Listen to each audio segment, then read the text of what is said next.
la Ciudad de México es el lugar para las bandas de rock en español, pues Los Ángeles es el lugar para las bandas en inglés, ¿no? Para arrancar. No, Y especialmente en los 80.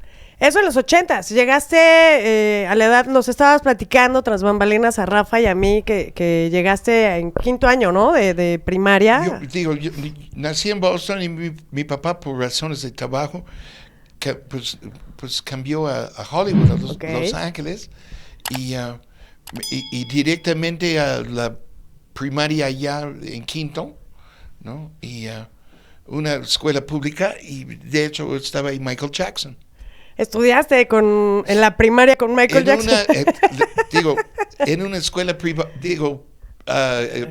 perdón, sí, porque pues, él ya estaba en sexto cuando yo llegué, en quinto, pero sí salíamos a jugar en la hora de recreo. Y, o sea, ¿puedes presumir que jugabas con Michael Jackson? No creo que se va a acordar él, y yo por poco me acuerdo, pero sí me acuerdo que era ya un poco afeminado, la verdad. ¿Y cómo empieza la historia de la música contigo? ¿Cómo es que llega este primer instrumento a tu vida? Pues eso, es muy fácil, pues, para mí, mi mamá ya era músico, mi mamá. Tu mami, ok. Tocaba el piano, y siempre teníamos como 2 pianos en la casa, ¿no? Así de esos viejísimos que se compran por $1,000, $2,000, ¿no? Que nadie quiere, ¿no? Y mis papás compraban esos pianos, aunque no, además no estaban afinados, pero ya llegando a la casa mi papá los arreglaba y hasta mi papá sabía afinarlos. Afinarlos, bueno, Sí. eso era un arte. Un arte, aunque no se dedicaba a eso. Pero mi papá era como también muy ágil, ¿no? En su manera de ser, y siempre pues, era un hombre de muchos sombreros, ¿no? ¿De muchos sombreros? ¿Le gustaban los sombreros? No, que muchos sombreros. Ah, de que cambiaba de oficio Sí. fácilmente, tenía Sí. muchas habilidades. Sí. Y entonces, pero empiezas entonces con el piano. Bueno, y ya pues con mucha música alrededor, ¿no? Y entonces yo todavía me acuerdo de que a los 9 años quería armar una banda, yo. A los 9 años. A los 9 años, pero creo que no sabía tocar nada. Pero empecé como a hacer letras y experimentar un poco con melodías, por lo menos cantando, y poco a poco con el piano pues empecé a como agarrar un poco más de seguridad, y empecé a armonizar mis piezas, y luego entré a tomar clases de piano mis primeros 3, 4 años, hasta los 13 creo. Y eso es ya 1972, 73. Ok. Y salen con la canción, y descubrí Deep Purple, Ok. los Doobie Brothers, los Beach Boys, Elton John, Uf. The Who, un poco después Queen, y ya no quería tocar piano clásico porque como que empecé. Sí, ya tenías la influencia rockera de este lado. Estaba yo ahí ya viviendo en Hollywood, y lo que quería hacer es tocar la guitarra. Entonces mi papá, siempre mis papás aunque nunca fuimos una familia de mucha lana, pues mis papás siempre apoyaban, ¿no? Y entonces mi papá me compró mi primera guitarra eléctrica. Okay. Y un amplicillo, y yo por mi lado empecé a tocar guitarra.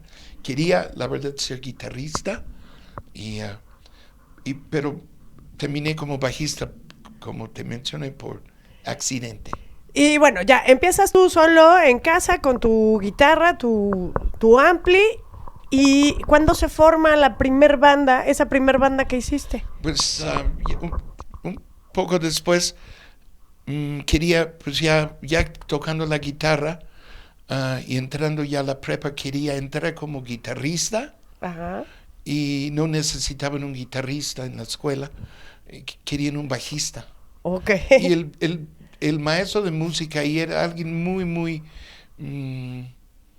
importante en mi formación al principio en la musical, y era toda una inspiración. Era un saxofonista que tocaba en esos tiempos en un programa muy famoso en Estados Unidos, se llamaba el Johnny Carson Show, Ok. que era como René, o René Franco, o uno de esos que hacían sus programas a medianoche y cosas así. Verónica Castro. Por Mala decir, noche no. y por decir, y entonces ese señor, pues era la onda, la verdad, y pues sabía cómo inspirar a sus alumnos, la verdad. Qué importante. Entonces me dice, pero no necesito un guitarrista, quiero un bajista. Y le dije, pues no, pues yo así como ya tristeando, ¿no? Y yo estaba a punto de entrar a primero de prepa, ¿no? Y me dice, pero no te preocupes porque necesito un bajista. Le dije, pues, señor, no sé tocar el bajo. Me dice, no te preocupes porque ya sabes tocar la guitarra. Y le dije, pues sí, pero me explicó, ¿no? Que el bajo son las 4 cuerdas del bajo, son las primeras 4 cuerdas de la guitarra. Entonces dije, ok. Y se lee, la música se lee como la mano izquierda del piano. Y yo sabía ya leer piano y la mano izquierda, entonces lo entendía perfectamente bien. Y todavía mejor me dice, no, pues ten. Y me dio el bajo de la prepa, un Precision, muy bonito, de 70 y no sé qué, que ahorita pues tendría un valor de miles y miles. Sí, ¿no? me imagino. Y que yo, quién sabe qué pasó con ese bajo, pero me prestó el bajo, me dio música de partituras, porque pues entrar a la escuela era en esos tiempos leer. La música, sí, La claro. música, ¿no? No era como luego se volvió, porque luego el rock se volvió así totalmente de oído para mí. Sí, muy lírico. Por decir, yo el principio era leer música, estudiar música, estudié 10 años a lo mejor, al fin. Pero después de eso, en mis primeras bandas, pues era llegar con los cuates ahí, ¿no? Y nadie sabía leer, a nadie, Nada más tú. a nadie le importaba, ¿no? Y entonces luego no querían tocar canciones, digo, que estaban en partituras, ¿no? Entonces era Smoke on the Water de Deep Purple, pues a ver, escúchala, ¿no? Y pues escuchaba yo las canciones en mi casa y las sacaba de oído, ¿no? Okay. Pero era un buen principio, como arranque ahí musical, pues entre saber cómo leer y toda la base como clásica, ¿no? Y luego empezar a forzarme a usar mi oído más. Pero por decir, desde los 70 a lo mejor nada más he tenido que leer música 3 o 4 veces en mi vida. Bueno, pero te sirve. Todos esos Sí, conocimientos sí. De hecho, hace sí 3 años hice un proyecto con un sinfónico rock, se llama Evolution, de Canadá, muy buenos, y me descubrieron ahí en la pandemia haciendo colaboraciones con Gus Santana y con Randy Corona y Dave Shaman, unos musicazos amigos.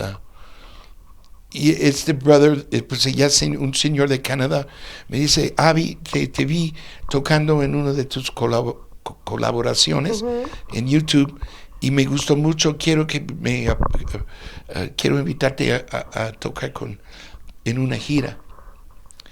Y entonces la manera de Canadá, y empecé a trabajar con ellos. A distancia, en la pandemia. Ajá, pero todo leyendo. Todo. Ahí sí fue con lectura. Pero rock. Entonces imagina leer ¿qué canciones? 25 or 624 de Chicago. Pero todo leído, ¿no?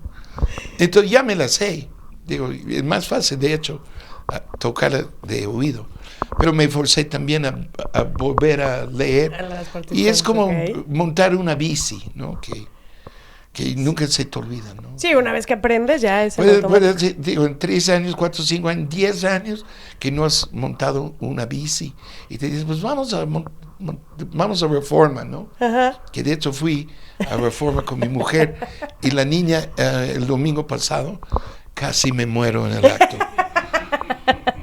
No, imagina que yo fumo un chingo de cigarros y mota y la chingada.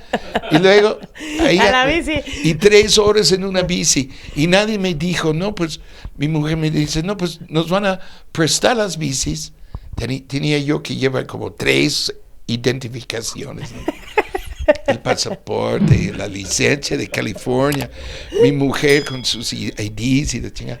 Sacamos las bicis ahí en frente del auditorio, pero luego, pues empezamos yendo hacia el centro. No, hacia, es que lo que pasa es que es ¿cómo se llama?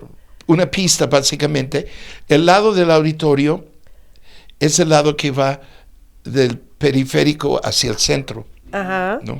Entonces, pero a mí me dieron la bici al otro lado, a 1 cuadra, 2 cuadras de donde sale de la curvita, donde la pista termina, por decir, y empieza ya a regresar hacia el centro. ¿Y anduviste en bicicleta después de 10 años? 10 años. ¿No te caíste? No me caí, no, muy bien. De eso lo hice mejor que mi mujer. Y bien, pero no me dijeron nada, entonces yo hice la primera mitad, por decir, desde el Auditorio Nacional hasta, ¿dónde fuimos? Hasta la Alameda. Hasta el centro. Hasta el centro, ¿no? Pero porque hasta el Zócalo estaba cerrado. Entonces, pues eso se me hizo como muy fácil. Dije, ay, pues todavía estoy bien, enterito, la chingada, todo bien, ¿no? El regreso. Entonces, ahí enfrente de la Alameda, luego está la curvita otra vez en U para regresar hasta allá, ¿no? Y casi me muero de regreso. Casi me muero. Afortunadamente no fue así. Aquí está con nosotros. Eso fue el domingo. Entonces, así, y dije, no, pues se ponchó una llanta en ese chingadero, qué pedo, ¿no? Y dije, no, pues, y yo ahí, así, y mi niña hacía toda madre, ¿no? Y mi mujer más atrás que yo. Y entonces, no sé cómo, pero me tardé mucho y me costó muchísimo más el regreso. Entonces llego ahí casi muriéndome ahí con el chavo de las bicis y me dice, oye, hermano, no te ves muy bien. Me despeiné. Es que el domingo hacía era como 30 grados, no sé, con un solazo, ¿no? Y le dije, pues la verdad es que no me siento muy bien, hermano. Y aquí no hay nada de tomar, nada, ¿no? Entonces, es que se me olvidó de mencionar y me dice, es que el regreso desde allá para acá es un poco dependiente. Es subida. Y no se ve como muy, no es así como un pendiente, así como muy, muy acá. Pero era suficiente como para, la verdad, casi me quedo visco. Por eso no es ciclista, es bajista. Entonces ya les dije a mi mujer y a la niña, les dije, no, pues saben que la próxima vez vamos a agarrar las bicis en la Alameda, ahí es donde empezamos, con la subida primero para que la segunda mitad es ya la bajada. De bajadita, claro. Desde el auditorio hacia allá. Esas son de las aventuras ya aquí en México. Pero platícanos cómo es la historia que conoces. ¿A quién conociste primero de Ritmo Peligroso? ¿O cómo es que llegas a México? Si eres con Ritmo, sí, ¿no? También. Es toda una historia también. Pues yo, saliendo de la prepa, empecé pues formé una banda con un mexicano en Los Ángeles. Okay. Se llamaba Félix, pues ya se murió hace 2 años. lo perdimos. Y formamos una banda, y yo toqué con él 6 años, y él era de Tecate, Okay. ahí de la frontera. No de la cerveza, ¿eh? Pues también era un poco del Tecate. Pero esa es otra historia. Pero entonces con él pues formamos una banda. Yo la verdad pues no había yo tocado con muchas bandas con música original, pero él era muy, la verdad, talentoso.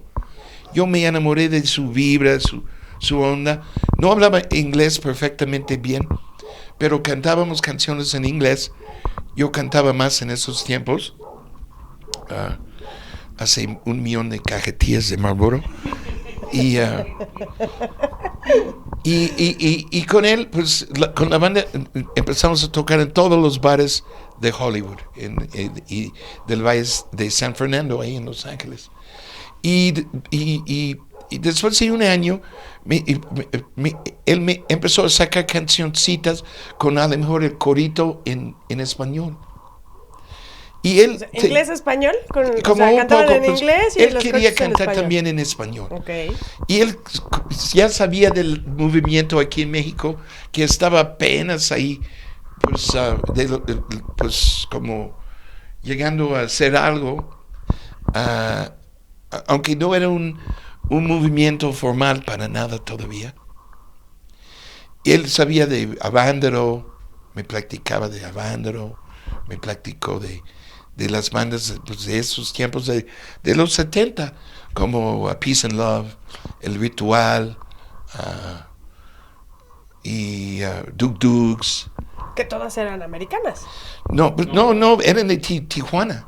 Ah, ya estaba. Eran del norte, de ahí, él era de Tecate, ahí de Tijuana. Uh-huh.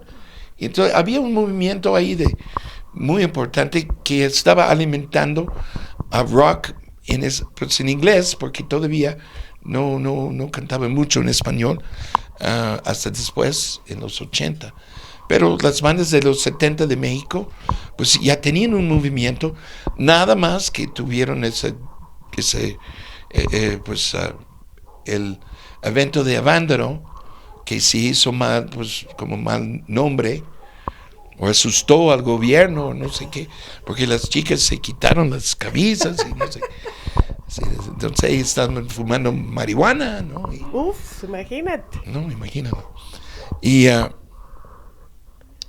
Pero entonces yo conozco a Félix en Los Ángeles, por medio de otros amigos de la prepa. Me dicen, este brother canta muy bien, está buscando bajista, y es una banda original. Y dije, pues vamos, lo voy a ver. Empezamos a tocar juntos. 1 año después me dice, pues esa cancioncita en español, yo no hablaba nada de español. Yo de hecho tomé 4 años de francés en la prepa y no me acuerdo de nada. Nada más, voulez-vous coucher avec moi ce soir? ¿No? Por la canción, ¿no? Sí, por la canción. ¿No? ¿Qué pasa? No, si tuviera que defenderme en París, olvídalo. Pero entonces con él, pues, y él tenía toda la cultura mexicana, pues del norte, ¿no? Y la familia. Yo me enamoré de él, de su música, de su familia. Y antes de conocer a México, de pisarme a México, ajá, pues ya tenía yo como una introducción, ¿no? Sí, con él. A la cultura mexicana. Porque él era mexicano primero y vivía ahí, de hecho, pues de wetback ahí de principio, ¿no? No, hasta después, años después, le dieron sus papeles. Y, bueno, 12 años después de empezar a tocar con él, me dice, Avi, va a venir una banda de Guadalajara, pero no tienen dónde quedarse. Entonces vamos a poner la mitad en tu casa, la mitad en mi casa, y quieren estar aquí 2-3 semanas. Y dije, pues claro que sí, ¿no? Entonces yo recibí un par, y él tenía un par, se quedaron con nosotros, compraron equipo allá, porque en esos tiempos las buenas marcas no llegaban a México, y para comprar buen equipo tenías que ir a El Paso o a San Diego y todo o eso. San Diego o Los Ángeles, era la onda.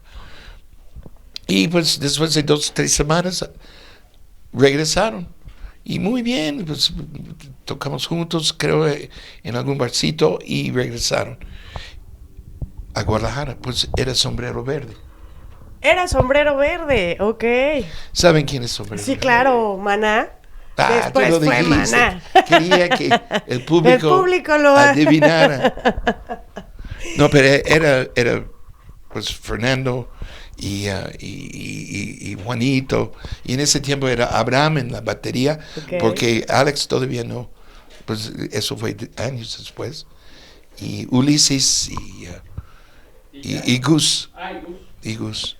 ¿Tocaste con ellos en ese par de semanas? Yo digo, no tocaba yo con ellos, pero estaban con nosotros y nosotros teníamos tocadas y subieron ahí a palomear cualquier cosa. Pero los conocí, ¿no? Y esto fue como algo que nadie se dio cuenta, pero estábamos formando el movimiento de rock en español. Claro. Desde México, las bandas de México, con las bandas de Los Ángeles.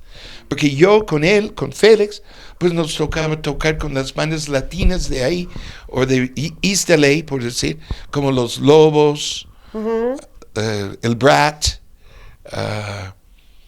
¿quién más? Rubén Guevara, ¿quién más? Los Dickies, bandas de punk, así latinos, todas bandas del movimiento de rock, los Mixers, de mi amigo Giovanni, allá también. Y pues había como un movimiento ahí de bandas con gente latina, porque no todos eran mexicanos, ¿no? Pero allá eran como el movimiento de rock de East LA. Sí, pues latino. Pues sí, Sí, latinos. era latino, con ritmos muy latinos. Conocen a los Lobos, ¿no? Claro. Claro. Que luego sacaron la Bamba y pues han hecho mucho nombre allá en los años. Pues tocábamos muchas veces con ellos y entonces después de Sombrero Verde, pues 8 meses después me dice Félix, van a venir 2 bandas de la Ciudad de México. Estoy hablando de 81. En 81, cuando empecé con él. Vamos a darles hospedaje. Y no tienen dónde quedarse, entonces vamos a poner la mitad en tu casa, la mitad en mi casa y vamos a hacer unas tocadas. Y llegó Dangerous Rhythm, porque todavía se llamaban Dangerous Rhythm. Ajá. Y Kenny and the Electrics. Wow, ok. Con la banda original, ¿no? Con Ricardo Ochoa. Pues quien fue pues guitarrista y fundador de Peace and Love y de Nahuatl, bandas de los tiempos de Avándaro, y luego también de todo el movimiento. Todos debemos algo a Ricardo Ochoa, porque él es el que convenció a Chela Braniff y Juan Navarro a armar Comrock y hacer la disquera que luego se volvió el movimiento de rock en tu idioma, ¿no? Mediados de los 80. Pero todavía no sabíamos esto. Esto era... No, empezaba, claro. Estaba empezando. Y entonces llegaron, se quedaron y bien. Pues eso fue como en 81, en 83, ya Félix y yo habíamos sacado un disco y con ese acetato, el loco me dice, vamos a México. Y pues vamos, yo tenía una camioneta con camper, así de camper. Un Chevrolet, así un campercito. No estoy hablando de un trailer grande ni nada, pero un campercito, ¿no? Entonces, y llenamos eso con unos discos, un poco de equipo, con la banda, y venimos a México 1 mes y medio en 83. Entonces, ¿Dónde se hospedaron? O sea, ¿directo a la Ciudad de México? No, ¿O pasaron? así todo, no, pues pasamos, me acuerdo que todavía lavamos el motor en Tecate, y luego pasamos la Romerosa, pasamos ahí por todo y bajamos ahí por Hermosillo, Guaymas y no sé qué, Los Mochis, luego llegamos ahí por Culiacán, ¿Y entonces estos lugares tocaban o nada más pasaban de turistas? No, pasábamos para entrar a los bares y en esos tiempos eran discotecas. Ajá. ¿No? Y buscamos tocadas. Muchos nos dijeron que sí, pero después, entonces, primero hicimos la gira, llegamos hasta la Ciudad de México. Cuando estábamos en Guadalajara, pues ahí es donde nos quedamos, pues ya nos debían los sombreros verdes, nos quedamos con ellos en su casa, en la Colonia del Sol, creo que se llama. No sé si todavía viven ahí. Algo ya son los dueños de esa colonia. Yo creo más bien. No, pero padrísimo, así. Estoy hablando de Maná cuando todavía olían a pañal. Para que se den cuenta. Saludos a Maná. Entonces, saludos a los chicos. Ajá. Entonces, bueno, y llegamos, me acuerdo que llegamos a la Ciudad de México, donde me quedé con Kenny. Me dormía en el piso con el baterista en un cuarto. Nos prestaron unos colchoncitos y así era rock and roll en esos tiempos. Y nosotros encantados, ¿no? Claro. Ahora ya todos mis amigos son una bola de especiales. No, con sus hoteles de 5.5 estrellas. 5.5 estrellas, sí. No, nada más un 5, ya tiene que ser boutique y no sé qué. No, pero en esos tiempos, pues, tío, estábamos jóvenes, más fuertes, más guapos, más guapos. ¿No? Más guapos. Y pues con todas las ganas y la verdad, así yo conocí el movimiento de rock en español, antes de poder hablar en español. Entonces, me acuerdo que volví a Félix loco porque lo primero que me enseñó es cómo se dice. ¿Cómo se dice? ¿Cómo se dice? Y yo con mi dedo. Entonces yo, ¿cómo se dice? Ay, micrófono. ¿Cómo se dice? Reloj. ¿Cómo se dice? Playera. Pantalones. Entonces, y yo creo que traía todo. ¿Estabas con el dedito para todos lados? Así, ¿Cómo se dice? ¿Cómo se dice? Porque estábamos manejando antes de los tiempos de las carreteras de paga, ¿no? Sí, aquí, no, eran carreteras era libre, y sí, con suerte, libre de baches. Y de... Digo, y de malandros. Y de todo eso. Podías viajar sin ningún problema. Ay, te digo. Entonces yo vine 2 veces, de hecho vine en el 83, luego en el 84 regresaron Ritmo Peligroso con Kenny, y luego en 85 después a Los Ángeles, y luego en 85 después del terremoto, Félix me dijo, pues vamos a México. Después del terremoto. Para apoyar a México.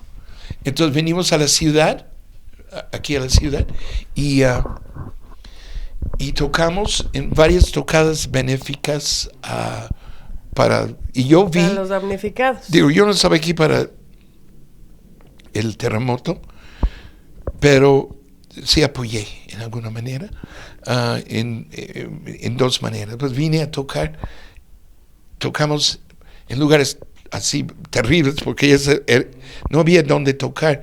Tocamos en el centro de convenciones de Ecatepec, pero eran tiempos bravos en esos tiempos tocar ahí, y tocamos con el Tri, tocamos con Kenny, con Mask, con Big Lie, una banda se llamaba Big Lie, con Javier y amigos, y Waldo, que estaban apenas empezando bandas de pop, y tocábamos en lugares como Rocks de Satélite, no sé si ustedes se acuerdan de Rocks, o Espequios, o Hightower, donde bandas como Grupo No, como Taxi, ellos eran bandas de este lado, ¿no?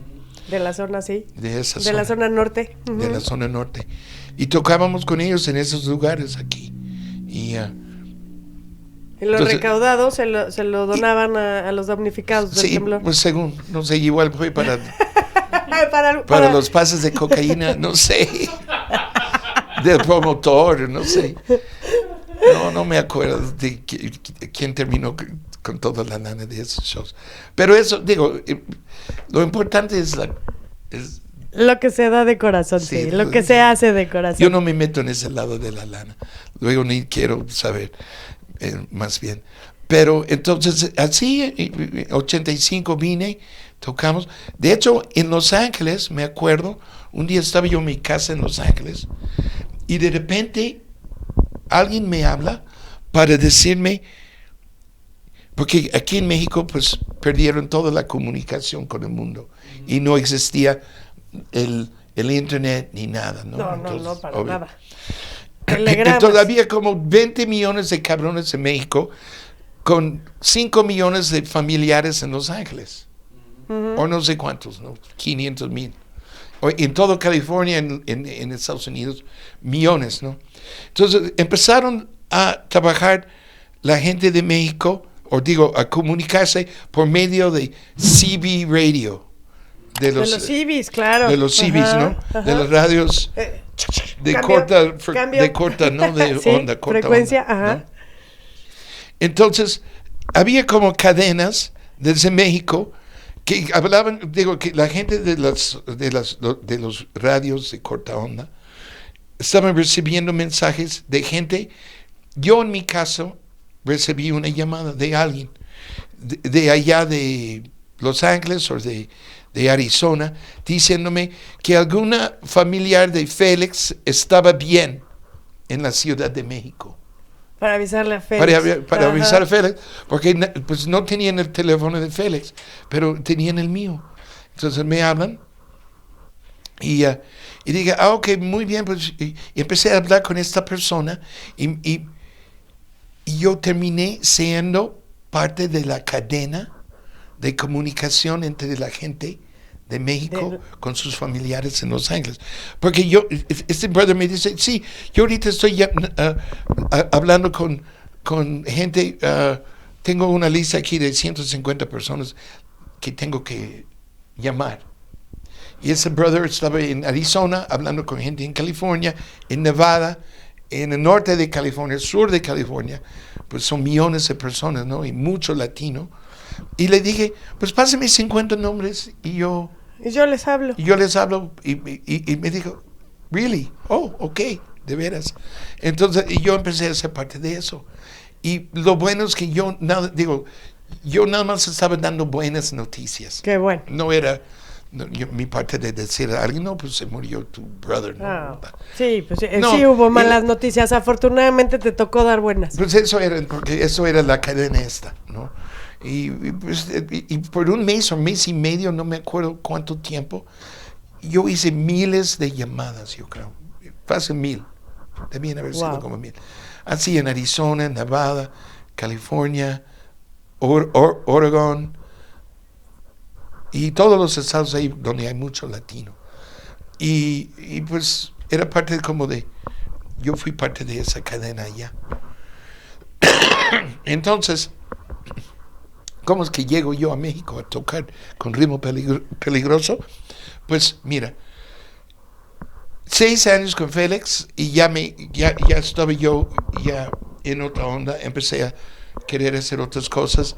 Eran otros tiempos, Félix también estaba buscando su otro ser en ese tiempo. No, la verdad es que había mucha decadencia en ese tiempo, en los 80. Y todos teníamos algún pedo con alguna cuestión social o de drogas. Entonces, yo estaba tratando de organizarme y ser una persona decente, y quería yo tocar y tocar.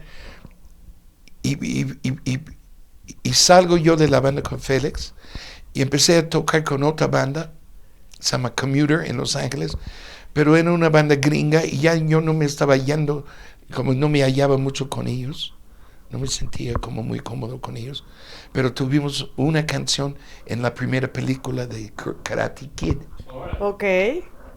Y era un One Hit Wonder, una banda de One Hit Wonder. O sea, ¿fue un soundtrack de la película? Está ahí en una escena, ahí se llama Young Hearts. Ok. Corazones jóvenes. Sí. Young Hearts, en una escena ahí donde pues el güey sale con la novia en el coche y andan ahí en la calle y luego llegan a un video game y andan ahí y luego llegan los futboleros, esos futbolistas. Los karatecas, ¿no? Sí, los calacas eran. Sí, los karatecas, sí. Ajá. Y toda esa escena es una canción donde estoy yo. Ajá. Y toqué con él, con esa banda, Commuter, como 1 año y medio, 2 años. Pero también el cabrón era un loco. Y peor, era infiel el cabrón. Uy. Y yo estaba recién casado con mi primera esposa. Y bastante fiel. Y, Pues causaba inseguridad. Yo estaba como alucinando. Pero, en fin. Entonces, yo salgo de la banda con él y yo estaba trabajando en Los Ángeles, en otras ondas, porque allá tenías que trabajar para poder hacer la música. No era como... No había un business de rock en español, ni estábamos ahí abriendo brecha, ¿no? Ahí. Entonces tenía yo que siempre trabajar en otras cosas. Yo era mudancero. Ok. Entonces estaba yo joven, fuerte. Guapo. y tenía yo mi propio camión y ganaba yo muy bien de eso. De hecho, lo tuve. Empecé como ayudante cuando no tenía yo chamba y un amigo me dice, no, man, te van a pagar $10 la hora, ¿no? Y ahí fui a cargar muebles. A cargar muebles. Pero me volví dueño de un camión y empecé a mudar actores y dejaste músicos. De mudar muebles a mudar ya actores, músicos. No, mudarlos, mudar sus cosas de ellos. Ok. Digo, los muebles de los actores o de los músicos. Una vez me tocó un príncipe de Arabia Saudita. Pero no quería hacer eso. Y yo me acuerdo. No era. Me acuerdo que estaba yo cansadísimo. Estaba yo tocando con Commuter y teníamos tocadas. Estaba yo cansadísimo. Y trabajando en el día, recién casado, todo el show. Y quería tocar y no estaba yo, y quería vivir de la música. Y un día en el camión estaba yo haciendo un trabajo. Una mudanza. Tenía yo 10 días de trabajo sin parar. Ya había yo estado trabajando 10 días. Y me dice, hacía mucho calor. Y eran días larguísimos de despertarme a las 7 de la mañana y trabajar hasta las 8 o 9 de la noche, ¿no? Llegar a la casa de alguien, mudar todo, empacar una casa no es cualquier cosa. No, me imagino que no. Está cabrón. Y entonces, pero lo hacía y todos los días. Entonces, un día estaba yo tan cansado, me acuerdo, estaba yo en el camión, era noche, y estábamos lejos de donde teníamos que llevar las cosas de mi cliente. Entonces yo estaba en el camión y tenía yo 2 o 3 ayudantes. Ellos llegaban al camión, yo les bajaba las cosas del camión y se los pasaba. Y se iban 2, 3, 4, 5 minutos en lo que dejaban esa cosa y regresaban al camión. Y en una de esas pasadas que ellos fueron, yo empecé como estaba yo viendo la luna, estaba yo cansadísimo, diciendo, please God, que sea esto mi última mudanza de mi vida. Aguas con lo que pides. Aguas con lo que pides, lo dijiste hace rato, cuidado con lo que se pide, que se te puede cumplir. Sí, exacto. Y eso es lo que pasó. Yo la verdad, no sé, sentí como, yo no soy religioso, de hecho, la verdad, no creo en Dios. No creo en un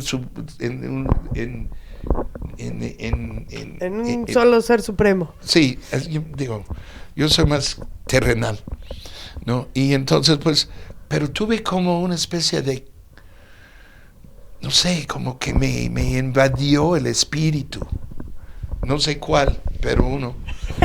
Y dije, yo nada más, estaba yo como visualizándome manifestándolo, como diciéndomelo muchas veces, esto ya no, yo no quiero ser mudancero. Yo no voy a ser músico. Quiero seguir tocando. Pues ya había yo venido a México, había yo ya saboreado, en alguna manera, la fama local ahí en Los Ángeles. Había yo tocado con Félix en varios lugares muy chingones. Teníamos uno de los mejores managers, de Frank Zappa, de Nina Hagen, wow, de Gang of Four, de Lords of the New Church, y era nuestro manager allá. Pero no estábamos llegando a mucho por culpa de otras cuestiones que no tenían nada que ver con la música. Y quería dedicarme a la música. Entonces, bien. Ahí en el camión. En el camión, digo, 35 grados a las 9 de la noche, yo diciendo, ya no quiero hacer esto, I'm done, finished, goodbye. Ok. Y me caí de rodillas y empiezo a llorar así, sin poder controlarme. Así a llorar. Como me invadió algo ahí. Y dije, please God, es la única vez en mi vida que recé. Así a Dios. Y dije, Dios, please help me. I don't want to do this anymore. No quiero hacer esto. Entonces, pues superé el momento. Regresaron los chicos de la... los cargadores, yo así en la oscuridad ahí, así como, ok, aquí están las cosas, llévenselos. Y ya me puse bien y ya terminamos la chamba. Ok, pues pasa una semana, yo seguía trabajando, haciendo mis cosas, y de repente recibí un beep de mi ex esposa, mi primera esposa, y me dice, entonces un beep era como para avisarme que tenía que llamar. Así es. Entonces yo terminé una parte de mi mudanza, llegué a un teléfono de moneditas, ¿no? Y, oye, ¿qué onda? ¿Qué pasó? No, nada, es que te habló Piro. No, mancha. Te habló Piro de México. Y te van a volver la llamada a las 9 de la noche. Estate aquí. Era Marcelo y Piro. Entonces, en chinga, pues no sé qué querían. Yo dije, pues a lo mejor quieren estar en mi casa otra vez con una gira o lo que sea. Pues claro, que vengan y no sé qué, que no hay problema, ¿no? Entonces, a las 9 de la noche estoy en mi casa y es Piro y Marcelo en la otra línea. Y me dice Piro, bro, ¿sabes qué? Pues primero me dijo, ¿cómo estás? ¿No? Sí, claro. Bro. Y dice, bro, tenemos un pedo. Tenemos una gira en California de 6 tocadas, en San Diego, en Los Ángeles, en Oakland, en San Francisco, 2 o 3 toquines. Y el bajista no va a poder de la banda, me dijo. ¿Nos ayuda? ¿Puedes cubrir la girita? Y le dije, pues claro, pues ya me conocían, digo, sabían que tenía yo nivel, pues por decir. Claro, ¿no? sí. Y nos conocíamos, pues, nos llevábamos bien. Y me dicen, no, pues contigo, ¿no? Y entonces le dije, sí, me mandaron un cassette y llegaron 3 semanas después, en un abril de 87. Abril del 87. Cuando me hablaron.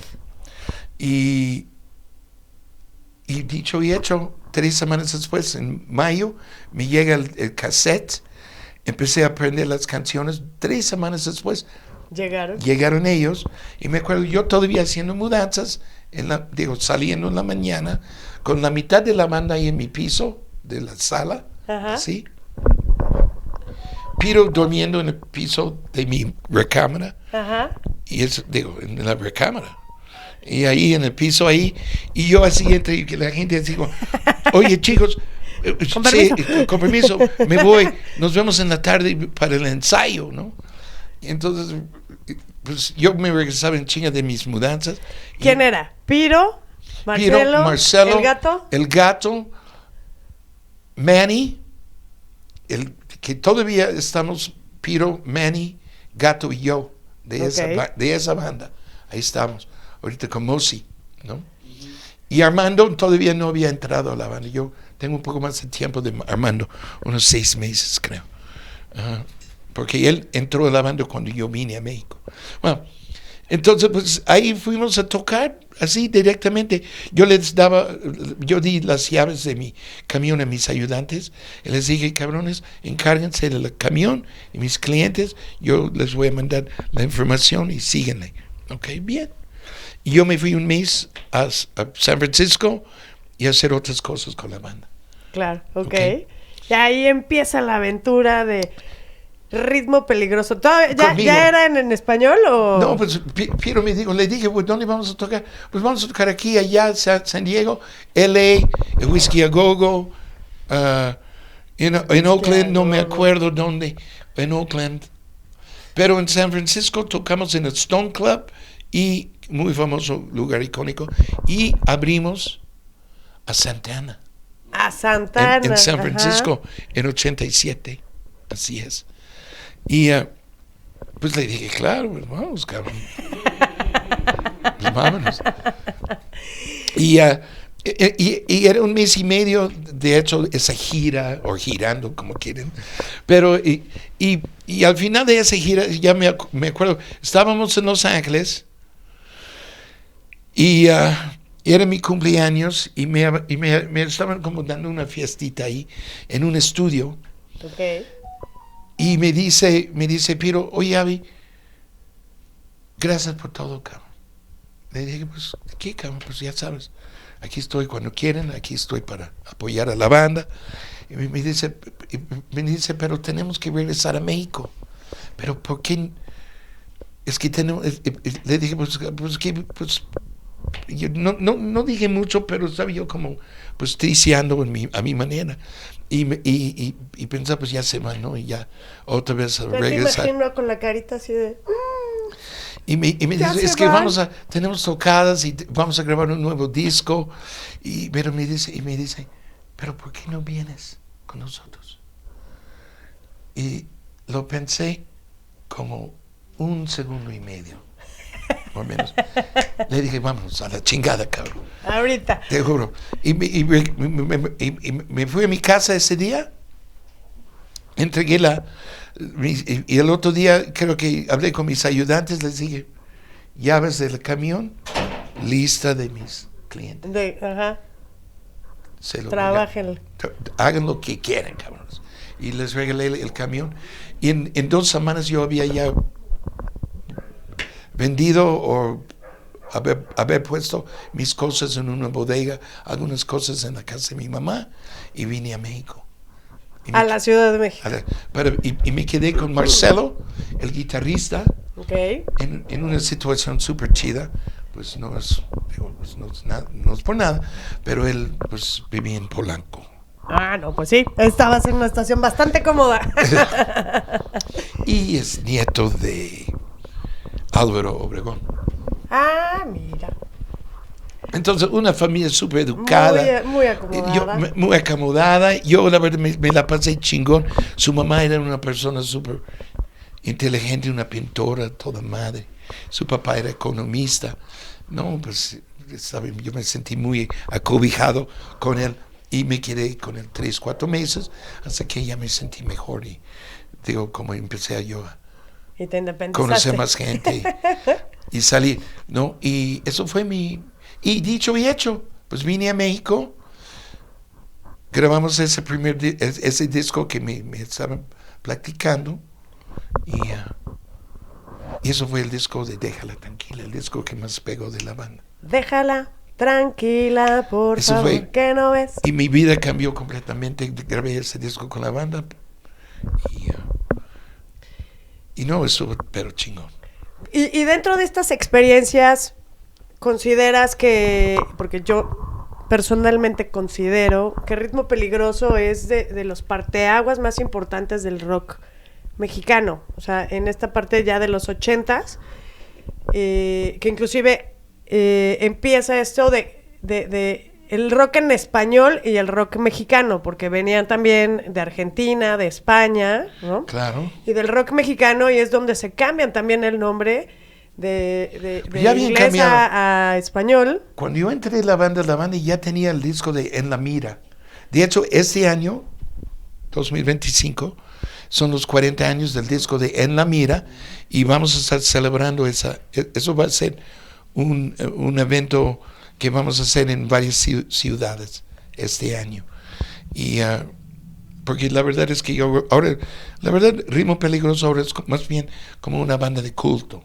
Sí, ya, claro, por supuesto. Y la verdad, no tocamos tanto como muchas bandas, pero cuando tocamos bien. Y en lugares bien, ¿no? En lugares grandes, sí. Y por razones bien pensadas. Y no nada más muchas veces hacemos, pues ya llevamos 4 Vive Latinos con ritmo, y vamos a hacer un Metropolitan este año para celebrar los 40 años de En la Mira, el disco que lanzó no nada más a Ritmo Peligroso, es un disco de Ritmo Peligroso, pero fue parte de ese movimiento de Com Rock. Exacto. Que lanzó pues con Ricardo Choe y Clan, ahí con Chela Braniff y Juan Navarro. Ellos lanzaron pues unos discos, unos compilados con varias bandas, y creo que el disco de En la Mira era de Com Rock. Tendría que era de Com Rock, ¿no? Sí. Y ese es el disco que la verdad lo puso el Ritmo Peligroso como en el mapa, como una banda de rock latino, porque ya era una banda de punk. Sí. Y a mí no me tocó ser parte de la banda de punk de Dangerous Rhythm, porque también cantaban en inglés y el nombre de la banda era en inglés. Y pero sí, y me tocó, por decir, lo que era el final del disco de En la Mira, como la promoción me tocó tocar En la Mira, pero más bien yo entro con Déjala Tranquila, que fue el disco que todavía pegó más que En la Mira, ¿no? Ustedes abren aún las puertas de este estilo musical, inclusive en la televisión. ¿O estoy equivocado? No, sí, pues en esos tiempos, pues yo creo que éramos como las tortillas en cada... Éramos ajonjolí de todos los moles. Por un tiempito, por unos años ahí, es que pues no había,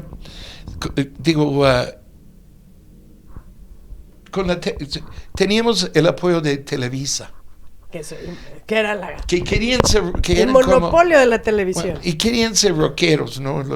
Querían pensar como que eran rockeros, ¿no?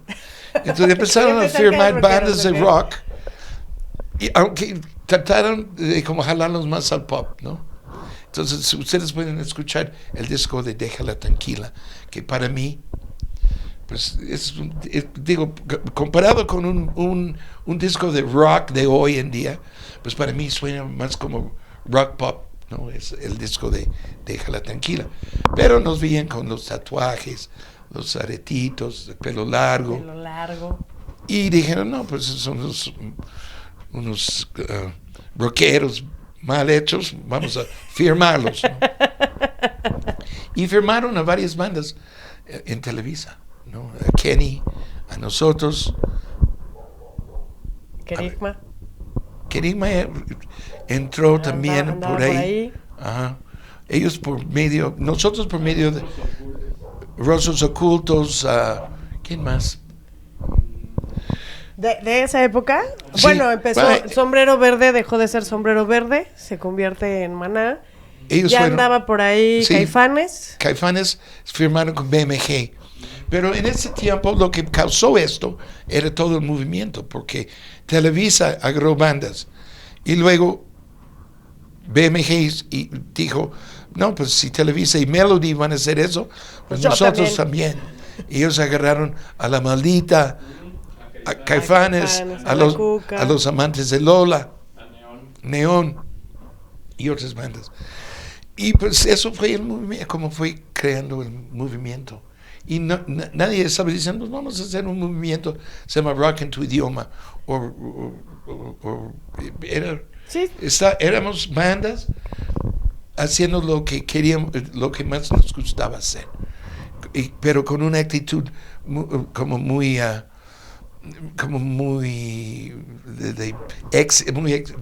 actitudes así, que nosotros vamos a ser estrellas, así, y nadie nos iba a cambiar eso. Y dicho y hecho. Fueron estrellas. Siguen siendo estrellas. Y en alguna manera pegamos, cabrones, sí pegamos. Y yo por eso sigo viviendo acá. En México. Pues digo, ya eres mexicano. Pues vivo en los dos lados, ¿no? En alguna manera. Digo, sigo siendo muy gringo por muchas razones. Digo, nunca perdí el acento, ¿no? No. Y luego sí me gusta mi In-N-Out Burger, ¿no? De allá, que no consigo acá todavía. Pero estaba yo feliz cuando llegó McDonald's acá, la verdad, en los 80, puta. Y me acuerdo del primer McDonald's, ¿no? El de Polanco, ¿no? De Polanco. El de Polanco, y luego ahí en Periférico. En Perisur pusieron uno luego. Y eso me hizo sentir muy bien. Pero es que yo estaba muy aislado de mi cultura, la verdad, en los 80 acá. Claro. Pues no había internet, no había... La televisión era, la verdad, de miedo. Había 5 canales y nada más pasaban como una película en inglés, creo, a las 11 de la noche, 12. Y se cortaba a las 12. Y se cortaba para el anuncio del gobierno ahí, ¿no? Pero ahí también aprendí mucho español también. Porque pues todo era con... Las películas que sí pasaban, los pasaban con... ¿Cómo se llaman? Subtítulos. Sí, claro, bueno, pero tú ya tenías el Yo oído. aprendí español, de hecho, con las telenovelas acá también. Las taranovelas. En 87, sí, yo aprendí español era Rosa Salvaje. Con Verónica Castro. Rosa Salvaje soy yo. Todavía me acuerdo. Oye, y parafraseando un poco, esta anécdota que nos cuentas de cuando te hincaste a llorar, que le dijiste, Dios, yo quiero ser músico, yo quiero ser estrella. Después de Déjala Tranquila y que empieza estas firmas con la casa más grande de televisión en México, que era Televisa, ¿ese sueño se empieza a cumplir? No, pues totalmente para mí. Podemos decir que a lo mejor no pegamos como los Caifanes, como Café Tacuba, no pegamos como Maldita Vecindad. Y hay bandas que la verdad como que fueron nuestros alumnos y nos superaron, ¿no? Pero yo me siento muy bien servido y estoy muy orgulloso de todo lo que hemos hecho porque, pues la verdad, pues este año cumplo 66 años. Okay. Y seguimos como banda. Sí. Yo sigo viviendo de la música. Piro, el gato, tenemos... Mosi ahora. Mosi en la guitarra ahora, y 4 de los 5, somos 5. Piro, Armando, Gato, Manny y yo. 5 de la banda de Déjala Tranquila. Aquí estamos. Y eso es que no siempre hemos estado, pero así. A lo mejor tengo más años que Armando porque pues él salió y no regresó, pero ahora sí está. Y tengo más años que uno de los fundadores porque él salió en los finales de los 80, mediados de los 90. Pero lo que hicimos como banda, el nombre de la banda ha durado. Claro. Por alguna razón. Y Piro, la verdad, es alguien muy respetado por mucha, digo, sí, en el medio mucha musical. gente en el medio musical. Siempre fue así también, que fue como una especie de poeta mexicano, ¿no? Con sus letras y en alguna manera hasta cierto punto como una persona que sabía cómo transmitir cuestiones sociales en canciones, ¿no? Y es muy, muy, muy talentoso y la verdad mis respetos para él, porque él siempre se carga con mucho de lo que es. En ese tiempo fue la persona que escribía más. Y yo nada más tengo una rola en el disco de Déjala Tranquila. Una. Y bueno, esa es la parte de la historia de Ritmo Peligroso, pero también eres productor. Yo soy productor y hago muchas cosas hoy en día. Pues ya con los años me volví más como productor. Tienes un estudio. Tengo mi estudiito ahí. Digo, no es un estudio gigante, pero tampoco chico. Y ahí trabajo con muchas bandas y grabo a mucha banda. Si alguien que te quisiera contactar para esta parte de la producción, ¿en dónde te encuentran? Me buscan a mí como Avi Michel. Ajá. Avi Michel J. Así es mi nombre en todas las redes. Que me manden mensaje, yo contesto. Con un inbox. Uh-huh. Con un inbox ahí en Face, en Insta. Básicamente Facebook. Sí, e Instagram. Ahí en inbox. Messenger. Te pueden contactar para esta parte de la producción. Y también estoy produciendo en Los Ángeles, pero aquí en México produzco en la Santa María la Ribera. Eso como productor, pero también estás haciendo nuevos o estás colaborando en otros proyectos. Por ejemplo, para celebrar mi precumpleaños vas a estar el 26 de abril. Yo va a ser el 27 es mi cumpleaños, por cierto, okay. Por si no se dieron sabía. cuenta, el 27 de abril. Bien. El 26 de abril tienes un evento en el Ángela Peralta. Están todos invitados al Ángela Peralta. Es un teatro al aire libre en Polanco, muy bonito, muy icónico, donde tienen el Jazz Festival. Así es. De Polanco. Este fin de semana, de hecho. Es un lugar chingón, la verdad. ¿Pero qué vas a presentar ahí? Y pues a mí me digo, ya como que me ha gustado los últimos años a tocar covers. Tributos. Que ahora va a ser un tributo. Ahorita Soda Stereo, ¿no? tengo un tributo muy interesante de Soda Stereo. Pues pusimos el nombre de Soda All Stars. Sí, Okay. Medio mamoncito, pero cada quien de la banda pues es medio mamoncito. No, es medio All Star, ¿no? Entonces tenemos al baterista de La Gusana Ciega. Ajá. En este show del 26. Tenemos a Chava de la Castañeda. Sí. Tenemos a Claudio, gracias. de Radio Caos. De Radio Caos. Tenemos a un chico que no conozco, pero es de una banda, se llama Comisario Pantera. Comisario Que la verdad no, digo, no es un género que escucho música mucho, pero es como música romántica. Ellos son o la canción que vi, lo vi como medio romanticón, pero y ellos son chilenos, tengo entendido. No, de aquí. ¿Sí son de acá? Son mexicanos. Ok, viva México. Ok. De Milpa Alta. De Milpa Alta. Los del sur. Del sur. Sureños. Muy bien. Y Claudio, pues es de Chile. Claudio es es chileno, ajá, de digo, Radio Caos. Ajá. Entonces, pero lo más interesante de esto, porque hay muchísimos tributos a Soda Stereo, yo sé, no me alucinen, pero tenemos a Nico Infante, que es uno de los cabrones más talentosos que he conocido en los últimos años. Es un argentino que toca, que canta y hasta cierto punto parece a Cerati. Y no lo digo así nada más así. Ya llevo 2 shows con él en San Luis Potosí y la verdad es que lo hace tan bien. Cuando me invitaron a hacer un show con él hace como un año en el Parque Naucali, con esta misma productora que nos están llevando al Ángela Peralta. Y pues me invitaron como a tocar 2 rolas, 3 rolas.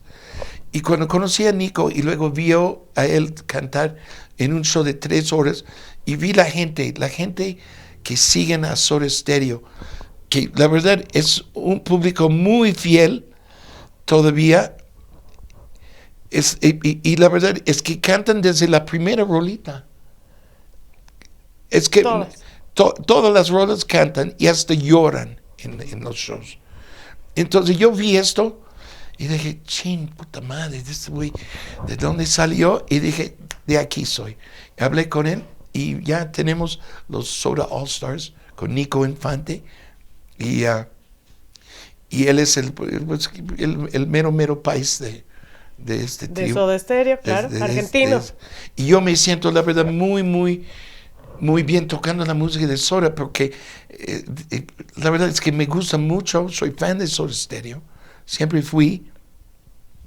Y es música bien, es muy mental el pedo, no es como tocar